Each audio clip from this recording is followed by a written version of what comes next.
What is going on to the Shiba Inu holders? Wow, has it been an amazing day, and I'm so excited for today's video because we are going to be talking about, is it worth it to hold at least 1 million Shiba Inu tokens for the year of 2022, and why Shiba Inu could be ready for a bull run. Before we get into all of that, I need to tell you guys about this one cryptocurrency trading platform called WEBULL and what they're doing right now. Even if you don't like WEBULL whatsoever, they're giving you the opportunity to just open an account, deposit $100 using the link in my description, and they will literally pay you up to $8,300. You could get level 2 data, you could trade Shiba Inu coin, and you could also trade stocks like Tesla, Apple, Microsoft, etc. etc. Now let's continue on to why Shiba Inu could be ready for a bull run in 2022. There's no question that Shiba Inu has been one of the biggest winners of 2021. To express this in simple math, a little more than $2 invested in Shiba Inu at the beginning of the year would now be worth $1 million. This author also points out that access to the token will expand. This is also another reason why he believes Shiba Inu could do phenomenally well next year. Then we also have another reason, considering that whales love Shiba Inu. So many whales have been buying Shiba Inu like crazy recently, and this is also pretty ironic because now Shiba Inu has broken out of a major flag we've been talking about for quite a while. I didn't want to constantly talk about this flag because it would be repetitive, but now it is broken out, and you guys will understand what I mean in just a few moments. And also, utility is improving. Like fellow meme coin Dogecoin before it, Shiba Inu has been derided as a joke cryptocurrency with no real utility. Although it's true that much of the coin's value comes from its meme status, the sudden interest generated in the coin has led to utility increasing. And we also have volatility is the only certainty. Shiba Inu bulls should be prepared for another wild ride next year, as volatility in crypto generally and Shiba Inu specifically seem likely to persist. Recent history offers another reason to bet on a comeback for Shiba Inu coin. The coin already mounted a similar recovery after it briefly spiked in May and then crashed 75%. So this author is actually using historical data to back up his thesis. Its October peak was roughly 150% higher than the top in May, and although the buzz around Shiba Inu in October has faded, there are a number of catalysts out there that could bring the meme coin back into vogue. Keep an eye on the three drivers above as we start the new year. And very quickly, I would like to talk about point number one before we head on over to the technicalities of Shiba Inu coin. The reason for this is because I believe that there will be more instances where Shiba Inu will get listed on other exchanges. One major exchange that actually allowed Shiba Inu to be traded was not only Webull, which is what I mentioned very early on in the video, but actually Coinbase. And so you guys remember when Coinbase decided to list Shiba Inu coin, it allowed so many more traders to trade Shiba Inu coin, and also more trading platforms like Webull, and Robinhood has yet to do so. Now another reason why I'm very excited for Shiba Inu coin is because we finally decided to break out of his flag. What I mean by that is, if you guys have been subscribed to this channel, you guys know that we have been talking for this flag for quite a while. It hasn't been too long, in all honesty, because remember, we said that patience is going to be rewarding in our opinion, because it seemed like Shiba Inu was just patiently waiting to hit another one of this tick mark of this downward sloping line, and it finally did so right over here. But not only did it do that, we said it could either reject this line and continue even lower, or it could decide to break out of this line, and that is what it did. And look at this line over here, it has already decided to show an enormous amount of support, and the volume isn't even that high compared to the previous times before in October around that area, which basically means one of two things. Either in 2022, with more support, let's say Elon Musk decides to make another tweet about Shiba Inu coin, we can decide to see this probably go up very quickly, very fast to the upside with a lot of volume right over here.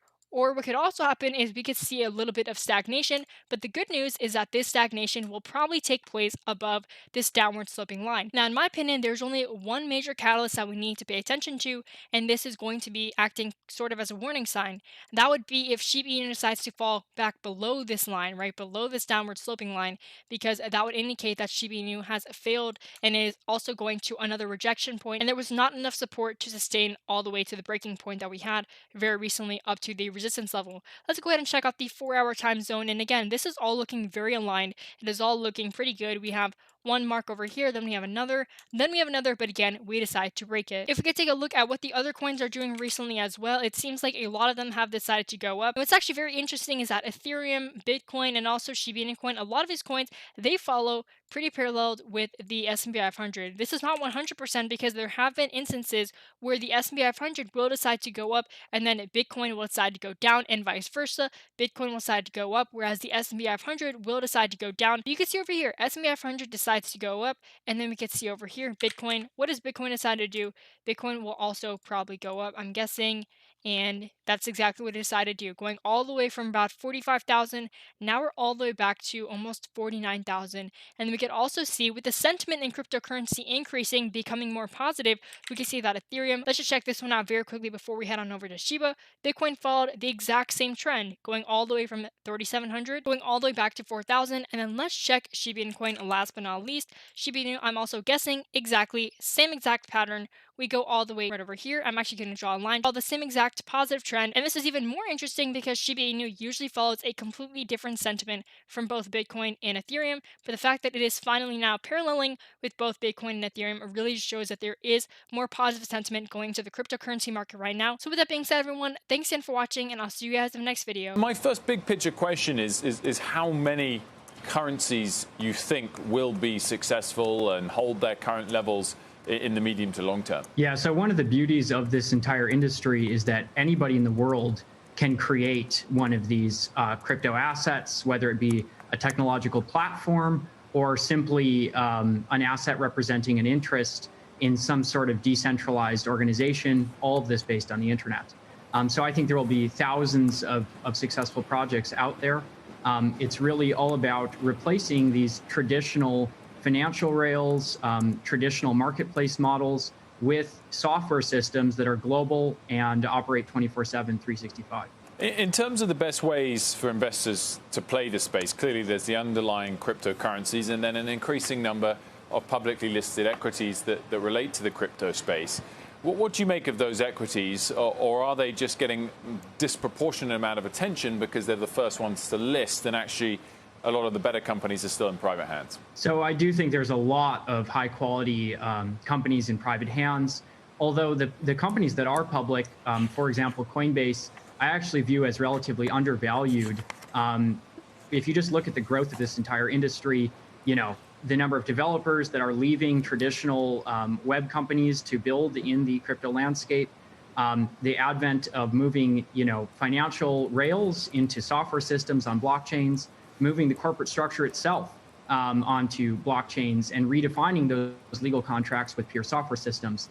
It's a total paradigm shift, unlike anything we've ever seen. And so to me, you know, there's a lot of investment opportunity across the cryptocurrency landscape. That's going to be reflected both in public equities markets as well as in the crypto assets themselves. So Olaf, where do you see this going? And what does that mean for, I guess, your future investments as well? I mean, I was talking to Silvergate Capital's CEO earlier today. They just launched a venture capital fund, too, and sort of focused on the future of fintech and obviously the role that crypto and blockchain is going to play in that. I mean, this was really the year of the explosion of coins and institutional investor flows into some of these cryptocurrency assets.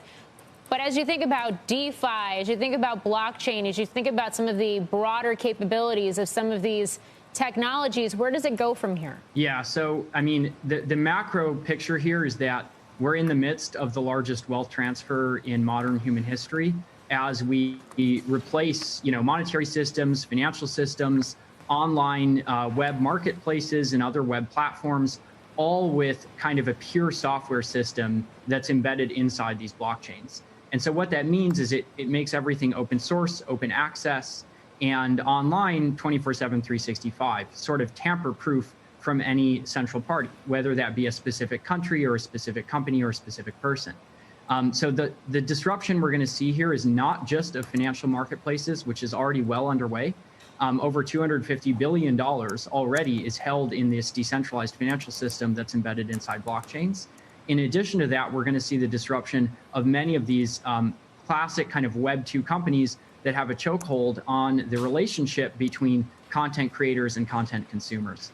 And so the disruption of these big platforms, whether they be a marketplace like eBay, Etsy, Uber, or you know, social media networks like Instagram, Facebook, and Twitter, all of these systems are going to be disintermediated and sort of replaced by these software systems embedded in blockchains. So it's a very, very important thing that's happening right now. And I think part of the reason that we've seen such an explosion in interest is people are waking up that this is happening. Olaf, lots of people have different views on, the likely direction of Bitcoin prices in the short, medium, and long term, and so on and so forth. But is there anything that could kill crypto in its entirety? What is the single biggest risk out there? Yeah, I mean, I think at this point the genie's out of the bottle. The momentum is there. We have something like 100 million users globally, and that number is only growing very rapidly. I don't think at this stage there's really anything that could fundamentally stop this. It's sort of like the creation of the internet itself, right? Different regions maybe adopted the internet at different paces. The industry was built in many different geographic locations, but at the end of the day, the promise of the technology is so powerful that it's basically inevitable